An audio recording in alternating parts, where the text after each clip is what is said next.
Hello and welcome to R&R's Ask the Expert. I'm Kayla McGowan, editor-in-chief, and today I have a very frequent guest, if I might say, and I have the pleasure of Stefan Figley from 1-800-PACKOUTS. He's the president, and he is joining me today, and we're going to discuss contents, restoration, and catastrophe preparedness. For those of you who may not know Stefan, he brings 30 years of experience in franchise and marketing industries with a focus on brand growth. His background includes marketing, operations, and business development. He's also a proud alumni with a Bachelor of Science degree in marketing from Texas Christian University. Please welcome Stefan. How you doing, Kayla? Great to be here again. Hey, good. How are you? Long time no see. I think I saw you a couple weeks ago, but hey, this is what this is all about to connect and talk about some pretty pressing things in our space. Yeah, absolutely. So, We're heading into some catastrophe seasons here shortly, so it's good timing. I was definitely going to say we are gearing up for one of the busiest times in our industry. We're always busy, but we need to stay ahead and be proactive. So that's what this is all about today. So to start off, can you kind of talk about content risk assessment and the process when we're anticipating things such as hurricanes? Sure. I mean, I'm for homeowners and policyholders, they have to be, it's something they don't think about a lot in their preparedness, but some do for certain valuable items that they have, but there's some good activities they should do. If you're in the vicinity of things that can do catastrophes, especially around a hurricane, we can get a little bit of a heads up. But something I probably recommend for a lot of folks anyway, I would take photos of your house, just as is. It'll help no matter what. It'll also be able to help you document and that you're not trying to remember things, for your insurance carrier, the type of condition that things were in, et cetera, all will become a valuable situation. For us on our business side, for my franchise owners, we also are doing the same thing. We're making sure we have enough inventory for products and so forth to be able to do the jobs. Our call centers are working, for example. Everything from a communication standpoint is ready to go so that we can be there and help policyholders as soon as that something happens. But I think some other things that you mentioned, there are certain documents you want to know where they are. If you have a fireproof, waterproof safe, would be good. They don't have to be huge, but those are some other areas. I'm probably stealing some thunder from another question you got, but it's extremely valuable, like birth certificates, passports, cash is another one. Even a small waterproof and fireproof safe, that you can put smaller elements like that are extremely valuable to you and in necessary even following a catastrophe. Even your policy, your homeowner's policy. I bet many folks don't even have their homeowner's policy printed or easily accessible. You might have it available via an app. I'd recommend it if you are in a hurricane zone, for example, you might want to make sure you're up to speed on the app that they have for your insurance carrier, that you can have access to it. Because if something does happen, you're going to want to be able to chat with them, call them, know what your policy has. That's the other thing I would do is you want to be prepared, know what your policy covers. And the one thing I'd give everybody from a heads up on, verify flood coverage versus standard catastrophe coverage. That's where a lot of people get into a little bit of a, I didn't know I wasn't covered for. So that's another area I'd watch out for. Yeah, and I would definitely say too, this is stuff that you guys are actively doing as business owners and franchises as well, right? Because just because we're in the industry doesn't mean we are not affected by hurricanes and fires and all of those things. So I think it's important that what Stefan is discussing, they actually physically do, and they're responsible for their products as well. And I think it's just one of those things that a lot of times you don't know what you don't know. And also, I think Anissa Coy or somebody recently told me that there was a fire and I think it was her uncle's house, and he walked out with detergent because your mind isn't functioning right Right. at that time. your adrenaline's pumping, you're scared. And so if you prepare and you're proactive about this type of stuff, when it does happen, there's a little bit of peace in your mind at that point because you're like, hey, let's worry about everybody's safety, not all of our documentation and things like that, right? Yeah, and I mean, first and foremost is the safety of everybody, and that's the first and foremost. But if you are prepared, it's like what they say, you have a go bag or you have a go box. I would try to get one that's at least waterproof, if not fireproof. And you don't have to put everything in it, but put those things in so you know if something's happening, you're grabbing that. And if you don't have anything else, that's going to help you down the road. Is it it's necessary. It's great to have. I mean, other things can happen. Otherwise, you're just going to be put into some more chaos. But when this is going on, you will not be thinking straight. It's dangerous. You're worried about safety, and that should be your first priority, and not, oh, do I have my keys to the car? Or you're if it's a hurricane, you don't need to worry about your car. So, I mean, it's unfortunate, but that's the bottom line. So I agree. First and foremost has to be the safety of individuals, but then we're after that, you don't need to think about some things, and anything you don't really need to think about, if you can get prepared, will help you in the long run.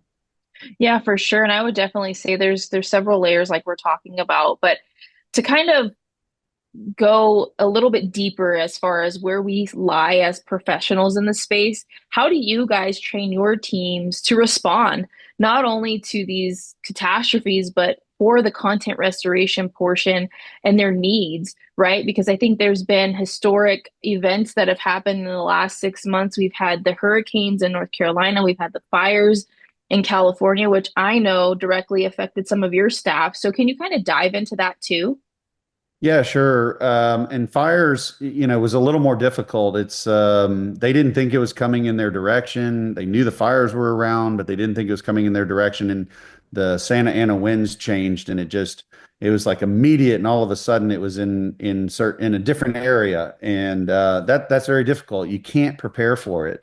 It is unknown. Mother Nature does a lot of things that we can't always predict everything. I mean. Sure, we can do a little bit better job on hurricanes, but even hurricanes a week out, we don't know if they're hitting in one area or 100 or 200 miles to a different area, and it all has a different impact. But when we know there's a hurricane season, for example, even our own staff within our franchisees, I mean, they're preparing for it as well. We're looking at your home. Do you have if you're in a big zone, do you have the right material to board it up and protect the windows, another big area? If you're scrambling 2 days before because it's shifted and it's coming into your area, there's not going to be any wood at Home Depot or Lowe's or anybody else. All the plywood's going to be gone. They're going to be so you want to make sure you have it and the capability to get it installed. But for us and what we do for our business side, we make sure we have inventory to be able to have enough boxes and all the elements that we'd need to be able to successfully get things packed out. Our teams are ready with their cleaning stations. They've run a test. We ask our teams before hurricane season to run tests on their machines to make sure they're operational, that they have enough of the equipment or the chemical that they want to use so that they can deal with it and so forth. So we are preparing on the business side as well as homeowners should be preparing on their side. Again, with hurricanes, you can have a little bit of an idea, but for example, like you said, North Carolina, no way they were prepared for that. That was when you looked at the extreme flooding that was in North Carolina, it was near the mountains. They weren't expecting it to come up through Georgia and from Florida to Georgia up to North Carolina and then end up putting floodwaters in. It just wasn't expected. And that's the one that always gets everybody is the complete unexpected shift of Mother Nature. Well, Yeah. I was definitely going to say too, in both of these instances, they were different, but the expectation was very similar. They thought, oh, it's like for North Carolina, oh, we're going to get rain, right? That's what the anticipation was. But in fact, the strength almost intensified when it made its way to Asheville and that area, right? Which is not usual. And I think that that's the the thing that we have to understand too is the preparedness pays off in the long run. Even if you don't think you're going to see something in the event like Asheville or, LA, they would have already been prepared, and the biggest thing would have been safety at that point. But because anticipation wasn't as high for both areas, we've seen some catastrophic results, not only of people losing their homes and basically their entire life, but people have lost their lives, right? And I think that's the other thing is some people were scrambling or trying to protect their home instead of understanding, hey, our safety's first. Yes, our Yeah. house may be gone, our business may be gone, but at least we'll still have our life. And I think preparedness is just one of those things that helps play in to safety, to be completely honest. Yeah, and it's not just, I mean, the fire, those are the recent ones, but the things I think we also want to continue to talk about, tornado season. There's a geographic area within the United States that, is traditionally had these tornadoes and during a season, and they're coming. I mean, I'm in Texas, and we just had a tornado touchdown last week, which is much earlier than normal. But due to the weather shifts and changes that we have and the temperatures, it hit, and then we had 70-mile-an-hour straight line winds. They were probably as dangerous as the tornado. And, again, you live in a potential area for it, so a little preparedness will help. I mean, safety's first, but a little preparedness for other things can help you as well. The other one is the cold snaps. When we're getting these northeasters that are coming in and putting temperatures in extremely low conditions, um, again, we weren't expecting it. I mean, sure, if you live in Minnesota, you might be expecting negative temperatures, but this was 20 degrees lower even for them. And that's just a little bit of a snap that folks aren't ready for sometimes, and it catches them a little bit off guard. Yeah, and I would definitely say to your point, yes, hurricane season is definitely hurricane season, right? But as far as like tornado season, fire season, if we take a look at historically, like you just said, Texas just had a tornado. I think something just happened in northern Florida yesterday. Yes. And then we have hail, right? I think that's the other thing is hail doesn't seem like it may impact us directly, but it can, right? I think that there's a layer that does affect us because, like you said, there's wind, there's rain, there's flooding, all of those things. And it's one of those things you have to look at, right? It's never a bad thing to be over prepared. I'd rather be over prepared than under prepared in the event Sure. that something does happen, right? Because we do face a lot of different events, hurricanes, tornadoes, I mean, even earthquakes, right? Yep. California, that's more of a West Coast thing, I would definitely say. But in those events, there are some situations where it's better to be prepared. I personally lived in California when they had not the 1989 earthquake. I was actually in my mother's stomach at that point. But when I was in high school, I want to say when I was in a freshman in Paso Robles, California, they had a significant earthquake and some people lost their lives there.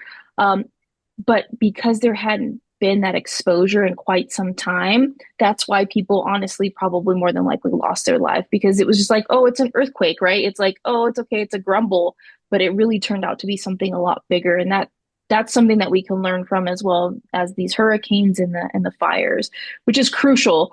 So speaking of all the historical things we've talked about so far, what are some of the most significant lessons that we've learned in hurricane season and maybe even beyond that's helped us better prepare for the 2025 season?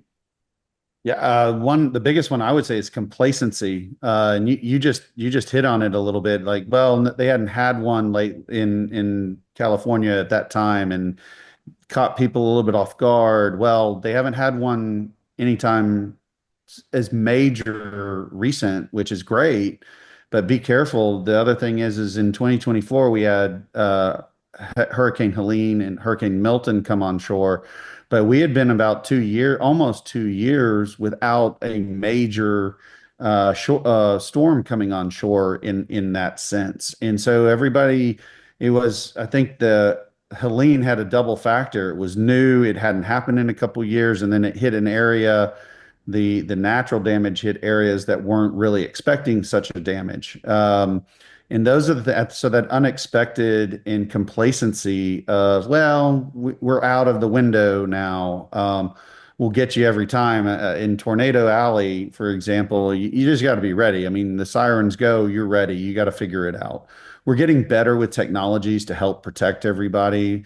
But that is definitely one of it. From the business side, it's making sure we have inventory to be able to execute the jobs in a timely manner for carriers and their policyholders. I mean, homeowners, this is very, very difficult. The other element for us is communication. It's extremely important as what to do, who to contact. Don't hesitate. You can reach out to anybody in the restoration industry. They'll make sure to help you find out who to contact at your insurance carrier if you can't get them. It's definitely another way. And then the other thing for us is we work on empathy. This is a major situation. I mean, you and I've talked about what we did and how what we did in California for the fires. I did have individual franchisees and business folks and be impacted by it personally. They've kind of put their personal side element aside and are working to help their community. But the thing is this isn't a normal and everyday occurrence, and so we all need to be ready for that. And the mental element as a homeowner, number one, but as a business owner trying to help everybody, you start fresh every homeowner you're going to start talking to, and so you're going to have a little more uh, depth and be ready for it because it's a lot of work, and you don't want to come off as rude in such an issue, such situations of these issues. So we work on empathy. We talk about it regularly. And it's something anyway from us from a content side it's a big precedence for us to be there and know that for these folks. Yeah, and I would definitely say, we're seeing people on potentially the worst day of their life. And so the last thing that they really want to do is give you their items, right? Whether it's their couch or photos or whatever the case may be, right? That's something that you have to attack with empathy and sympathy and just person to person, right? And that's really hard because we know that most customers have no idea what the process is or what's going to happen. And so if you take the moment to sympathize with them, but then also explain the process, it gives them a peace of mind, right? Because they're essentially letting go of a piece of them.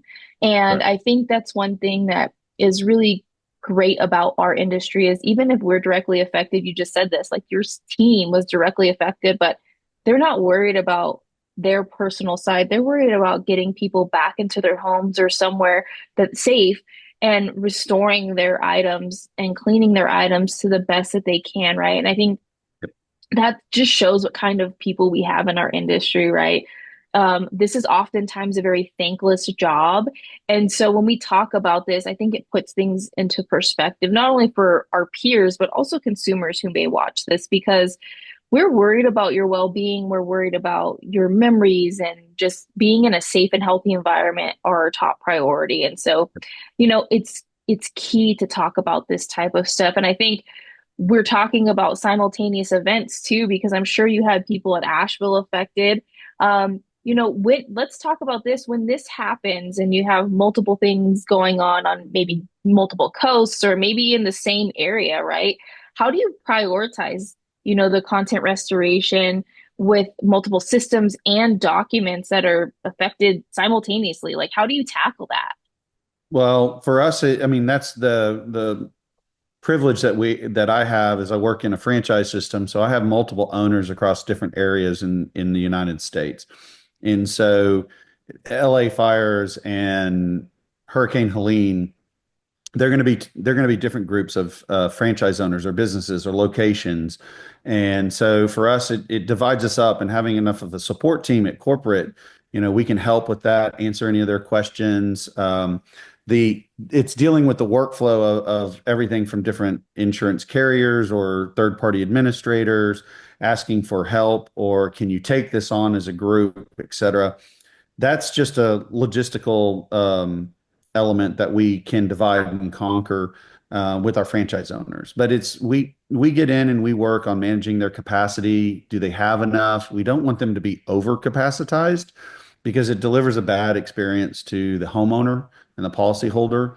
And of course, then the carriers don't like that. But at the same time, there's a lot going on. So we try to help folks. as a business. A lot of owners get excited. They're trying to help. They want to be involved with the community. And at a certain point, you're not going to help anymore if you're at 200% capacity. It's just there's going to be something that falls through the cracks. So we help in really trying to help folks understand that from our business side. And so that's really where we focus, and that's how we're able to handle multiple elements in that situation. Yeah, and I would definitely say the power of franchising is great, right? Because the level of service and expectation are the same, even if you're in different locations, just because of a standard that you guys hold, particularly for your locations, your owners, and your staff, just all around. You touched on some key things, TPA work. I mean, that's a great segue into what I was just thinking about. How do you can you describe the disaster recovery workflow when dealing with these types of incidences? I mean, you'll get called out from homeowners and things like that, but carriers and TPAs also play a huge role in our efforts for cleanup, restoration, and all of the above. Yeah, I mean, you hit it perfect. I mean, it's they carriers and TPAs play a large role because everything's going to flow through them eventually. What we see on it becomes a little bit of a multi-pronged deal to get started. The homeowner is calling immediately because they're trying to get their life back onto track, I think is what it is. And so they call restoration mitigation companies, they're calling content companies, they're calling anybody that can answer the phone at the time. And that's great because we also, in our industry, we can help you get in touch with the right people to do the process. At the same time, we want to make sure that you're utilizing your policy and getting that covered so that you're not out of pocket for a lot of things. And then understanding what is going to be out of pocket and what is not out of pocket and fully covered. So those are elements that are just kind of ongoing. But the workflow usually will roll through a homeowner or policyholder reaching out to their carrier directly or an agent, and they then have the carrier will have it reviewed. And sometimes it can be if it's a smaller issue, they can deal with photos that are actually sent in via the app. That's getting more and more into the technology world that's starting to happen. But when you get into a major catastrophe, there's a group on the ground, and they'll be going over to different homes and policyholders, doing the review. You'll even find some of the businesses that'll go in and they'll literally go door to door, especially in a hurricane situation. Once we've known it's safe, there's folks that'll go in and they'll go door to door. Now they're looking for business too, but at the same time, they're gonna try to help you get to your carrier information as quickly as possible. And so once the carriers do it and they approve, in catastrophe, there's a little bit of a difference. You do get a little bit, it's more leniency on getting things approved so that they can get things done faster, et cetera. But what you'll find is there's people that get on that front end of the portion, and there's the work starts, and then there's a lull because of the number of contractors, the amount of work that can get done. It goes a little bit slower. And then if the government's involved and everything, it can even slow it down a little bit more. Is there government support financially, et cetera? That can also cause some delays. But otherwise, it kind of that's how it flows through. Then they get the contractors on site. Is it mitigation content? We come in, get it out. They start mitigating it, getting it fixed. They do the build back, and then we'd come back in and deliver the products back after they've been cleaned and stored in the meantime for the policyholder. So the flow it's like pure chaos at the beginning, but we do in our industry, many of us do get phone calls from third-party administrators, TPAs, or carriers with, can you handle 50 or 60 claims at once? And then for us, for example, we'll roll a 53-foot trailer with additional supplies for our franchise owners. We do have that capability. We're actually looking at some other things. Some of our folks, Anissa and her husband, they have a mobile cleaning station. They'll roll that. there's a lot of elements that'll actually roll into the market. Mercy Chefs is doing food for folks that have been displaced, but also for contractors that have folks working 12 to 14-hour days just trying to help. So the industry really does have a nice structure in the catastrophe side. It does feel like chaos looking from the outside a little bit. And all I'll tell a homeowner is it'll go slower than you think, unfortunately. Yeah. But there is a process, and we all can help you and guide folks through that. And I would definitely say there's a level of controlled chaos on our behalf, right? To the consumer, like you said, it just seems like pure chaos, but it's controlled in a sense, right? Because everybody plays a part, and it'll flow eventually. And there's just several variables that can either speed up the process or slow it down a little bit. And so it's just our job to make sure that we're communicating, which is one of the key portions of any workflow, I think, whether it's catastrophe or not. It's definitely project related as well. Um, and that's key. So speaking of all of the things that we've already covered already, I know there's a lot of challenges, there's a lot of lessons, there's overcoming, but in your opinion, what do you think are some of the most common challenges that organizations like yourself face when we're trying to go in and restore content after a major event such as a hurricane? So, geography would be one, depending on where it is. If it's a little bit more rural, there's less locations around to be able to move the content to and clean it and then store it. The other elements are storage. Great, we got it out. And where do we store it? In the immediate, I call them zones, but in the immediate area, affected area, most of the warehouse space is either utilized or underwater or needs some help, for example, in a hurricane. So you have to be able to move it outside of the zone a couple hours, and then you have to find something. And so I've been trying to work with realtors, commercial brokers, some of the larger ones that, hey, if you guys have available warehouse space 2 hours outside of, the main location, we'd like to rent it, but can you give us a 6-month lease at normal rates or something, or give us a discounted rate, so that we can get the folks, the homeowners that any of the clients we have, get their stuff stored properly and safely. Move cleaning equipment in to clean it, or like Anissa Koi does, they can drive in and with a big trailer and definitely do some cleaning right there. Then they're providing everything cleaned, and then it needs to be taken to storage. That's the challenge, is the logistics of doing all of this, not to mention trying to make sure you get everybody's estimate done correctly and approved by an insurance adjuster, and then getting everybody set up. Hey, did contents come and get everything out so mitigation can get in? Did mitigation get completed so build back can get in? I mean, it's a logistical nightmare, that for sure looks like pure chaos from the outside. Internally, I'd say it, like you said, it's organized chaos. Not everything works perfectly. Every single time something happens, as much as we try to prepare for it, and being able to have that flexibility with the right people and knowledge, that's the thing that gets folks through the challenges. And that's why you see a lot of folks in the industry, they've been in the industry for a while, that it's like a magnet. For some reason, people try to get out, but we keep getting them back in. But they do have the knowledge. What you'll also see is a lot of folks move from mobilize and come into a market in a catastrophe.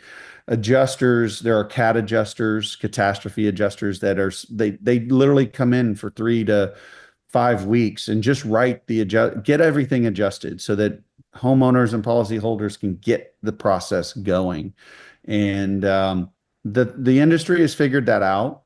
And as businesses, we keep finding more and more ways. For us, when we mobilize, I think the main challenge is where do we put the staff that's mobilized? Where are they staying? I mean, and so we also utilize temporary housing that insurance carriers use. We also utilize some of those folks, as we bring in anywhere from 6 to 12 different crews to add capacity for folks. And I would definitely say, this is just another level of controlled chaos, definitely. And, there is a part of preparation and preparedness that is on behalf of you guys as the professionals. And I think that's the main thing, making sure that we're able to find those places, even if it is 2 hours away. I know there's resources like Zebra. Well, they'll bring like mobile showers and internet and like all the things that you don't really think about, right? Yep. Because you're like, surely, yes, there will be a catastrophe, but when we get there, power will be on and all these things is what some people would assume, Yeah, right? that's right. But that's not always the case. So, having the resources of others that provide, internet, electricity, or whatever the case may be, it's huge to collaborate all of that. And it helps the process on the back end, getting everything out of the home, getting it restored and cleaned, but also stored, right? Because there's a process that you mentioned. Yes, we get the contents out of the home and we clean them and restore them, but they have to be stored until the mitigation is complete, right? You can't, That's right. or you shouldn't, I guess, not can't, you shouldn't take care of all those contents, put them back inside while the work is still being done in the home or the business, right? Um, so with all of that being said, I know 2024 hurricane season was one that was highly anticipated, but I don't think the expectation was as high as what we experienced. So with that being said, how would you evaluate the success of the efforts your team has made on the restoration and content side? We got better. I wouldn't give us the highest mark. We're getting better. From a corporate side, we launched our catastrophe support system for our franchisees in 2024. And so I think we did quite well. With Helene, it was difficult based on how they categorized it from an insurance perspective. And so I think that caused a lot of hesitation um, in there. And it was also not in where I'd say there were a ton of contractors. We had some folks, but they were several hours away. They did mobilize and move into the market to try and help, but that's where we didn't do very well, I would say, on Helene in North Carolina. But Milton, we did quite well. We didn't have everything ready for the support mechanisms, which I would like to have everything ready this year. But we keep improving on that. And so the fires in LA, we were even better prepared. We were able to bring in four crews, four teams that were mobilized from outside of Southern California to come in and help with some capacity. They're still doing it. And that was supported by our corporate and the brand with equipment and consumables readily available for folks so that we can do it on an efficient way for our corporate side and our owners, but also that it can get done. And by increasing that capacity, more and more policyholders can get things moving along a little faster. So we did well from where we've been. I still am optimistic we can do a lot better, and we've been working on it and are getting ready to be prepared by hurricane season, the launch of hurricane season. We should be ready. We've even looked at some additional mobilized cleaning elements and how to do that so that we can try to even increase more capability and be available for homeowners, but also for carriers that they say, hey, this team is ready to go. They really can help. So we're getting better. That's for I sure. would definitely say that's a realistic answer too, right? I think that you said it best. Nothing is perfect. We may have areas where we're like, hey, that really well. We wouldn't change anything because it went better than we actually had planned. And then there's some areas you're like, oh, well, we can improve that, or maybe we didn't anticipate that. And so I think that's the beauty of all of this, right? You're able to reflect, make the changes necessary for the next season and beyond, right? If we're Yes. not continuously evolving, then we're not doing our job, if I'm being quite honest, right? There's no um sense of perfection, honestly, because that's not realistic. And I think as long as we're doing our best and self-reflecting, we're able to pivot and make changes necessary to do our job better in the future. So Yeah. thank you for elaborating on that. Yeah. We just don't want to be complacent. Yeah. That can get us into trouble. And so I'm very happy on that. We're not. We're continuing to move forward, like you said. So that's where I'd grade us on that. Yeah, for sure. And I would definitely say like the biggest thing that your team is doing is actually taking care of those who are highly affected and also in real time talking about things and making adjustments, maybe not right in that moment, but you can in the future. And I think There's some key tools that you guys probably utilize, such as post-disaster audits and things like that. And so how do you handle that, right? How do you learn from these and implement them in the future? Well, it takes a little bit of time to get to the post side of it, but once we do, we work with our franchise owners and we try to get feedback from them. What worked well? What did you miss? What were you missing? What did you need from us more? And I mean, a lot of it depends on volume. If the capacity is just if the amount of volume that of work that has to be done, the more the chances are there's more misses. I mean, oh, we didn't have estimates done fast enough. We didn't have enough boxes available for folks. So we ran out of bubble wrap. All of that has an impact on our business and the content side of protecting folks' their property. And but if it's a moderate volume, what we found is there we did well. Like I said, in when with Milton, we did very well because we had facilities that were available to us. That we had their own capacity. We had a few people travel in, but corporately we helped with estimates. We had the logistics ready for that. They had enough materials to be able to do the job. So they didn't run into the problems that can come from a high volume thing. So, we do it, but it takes months. It's really, it's following it. In fact, with my franchise advisory council, who are all owners, we're meeting again here in 2 months to be ready for the next hurricane season. And okay, we'll take the evaluations we have and the feedback we received from franchise owners that were in the middle of it and that participated. And then we'll apply it and review what other things do we need to get ready before the season starts. So there's a lot of things that go on and it's behind the scenes. A lot of people don't see them and they weren't involved.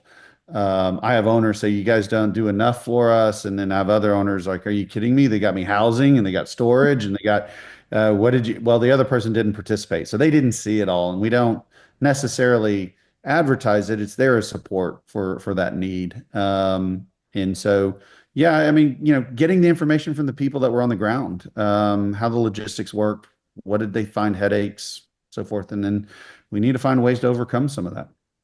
What I would definitely say to put things into perspective, it does take a while because cleanup efforts and all of that do take quite some time.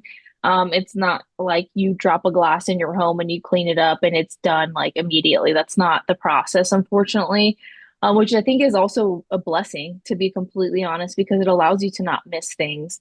But with that being said, again, communication is just top priority for all of this, right? And I think it plays a huge role in all of this. So, do your communication efforts vary, or how do they play a role with, your team, customers, insurance? Like, how does that all work for you guys? Yeah, so customer facing is all done by our owners on the ground, our franchisees that are in the market, they're on the ground, face to face, returning phone calls. If they allow us, texting is become a very, very popular one. But we don't do it unless they opt in and allow for it. But we try to stay in communication with them. We have their property really. And so we want to let them know that it's safe and we have it and we get back. And we've actually been rolled into a quarterback a lot of times of keeping the entire process for everybody because we have their belongings. And I think they think of us as, okay, you have my stuff. So I'm calling you to tell me the schedule, not just somebody else. So we found that to be a case. So the consumer facing, the policyholder facing, that's all on our franchisees, but we train that. I think we're very good at that. That's where the empathy comes back in. When you get to the other side of it is the business side. We have a two-prong approach for carriers. Corporately, we help our franchisees, and then they're working with the adjusters directly. And it's just staying on top of it, getting it done. That's scheduling. And then once it's in storage, it's like on a regular basis, how we're doing, checking the progress so that we can get it back on time. And then finally, we have a communication element to our franchisees. It's staying in touch with them, keeping an open communication channel on anything they need that we can help with, whether it's estimating, whether it's getting in touch with carriers, or they need material. All of that has to be open during that time. And it's months. It's not like, okay, you're there for 1 week. You got to have it open for, 3, 4 months. I mean, there's still stuff going on for Helene and Milton. There's still work coming through, um, even at this time of the year. So you got to stay available. Yeah, I would definitely say too, you just talked about Helene and Milton, right? That was what, 6 months ago, almost 8 months ago, and we're still seeing stuff come in. And the reason is because the resources in that area, but also people are finally probably going back to what's left of their home or their home, and they're realizing, oh, hey, I actually need to have somebody come in and help me. So I think there's levels of that, right? There's an immediate following the incident, and then there's a little bit of stuff that does trickle in along the timeline, right? Yes. So there's always a need for communication and involvement from all parties, right? And I think that's the biggest thing. So we talked about a lot, and I definitely think there's one last thing that we can talk about, and it's the preparedness plan. In the broader lens, right? Like your stakeholders, customers, fellow contractors or resources. How does that help you with future recovery efforts? So, I mean, for my business and what we do in the content side, that's all we do. We focus on the content side. And so we have to be involved with other stakeholders. There's not just a content job. It's a part of a resource. We're a resource for a larger job. And so it's absolutely crucial for us. And so we talk to, our partner contractors. We're preferred vendors for several. We started a new couple new agreements with folks, because this is what we focus on. This is what we do, and making sure they understand that. And that's the benefit of it. But at the same time, it's our insurance carrier partners getting ready for it. The reason that we have all of our shows and national meetings in our industry starting basically this month for another 2 months is because nobody's going to do this in the middle of hurricane season, just in case something hits. And that's part of the benefit of going and attending and getting in and having the conversations with contractors, with vendors, suppliers that give us the materials, and then also the insurance carriers. What worked well during Helene? That'll be a big topic coming up. What worked during Helene? What worked during Milton? What's been the issues? What's happening in the fires in LA? All of that will become topics, that kind of like that's another post audit, if you would, on the industry's performance within the catastrophe. And that's how we check ourselves and how we all get better at it. And so it's extremely crucial for us to do it. If we all worked in silos, which it has been in the longer past, if you would, um, you miss a lot of stuff. And the impact really is the policyholder, the people trying to get back into their homes. And a lot of us, we all are on that same page. We're in this industry because we know we help people too. It's not just for being in business. We get to help people. It's a nice thing to have, and that's kind of the benefit of being within this industry. And we do see that a lot. Yeah. Yeah, and I would definitely say too, this is an evolving situation for us. We're always evaluating, discussing, collaborating. I think that's what makes us such a strong industry, to be completely honest. And like you said, years ago, it may have been a little different, but I think we've learned from those lessons, if you will. And we're banding together. I really truly think there's no such thing as competition. If it is, it's friendly. Because at some point we're going to have to rely on those outside of our own organization. And I think that's really key here because it helps us not only be proactive, but there's an accountability portion that is aligning with all of this. And so I look forward to meeting with you again very soon to talk about some more lessons and how we're better prepared moving forward. But as always, Stefan, it's always a pleasure. Thank you for your time. Thank you so much for having me. I love it. I appreciate it, Kayla. Yeah, anytime. As always, everybody, we will see you on the next episode of Ask the Expert. Take care.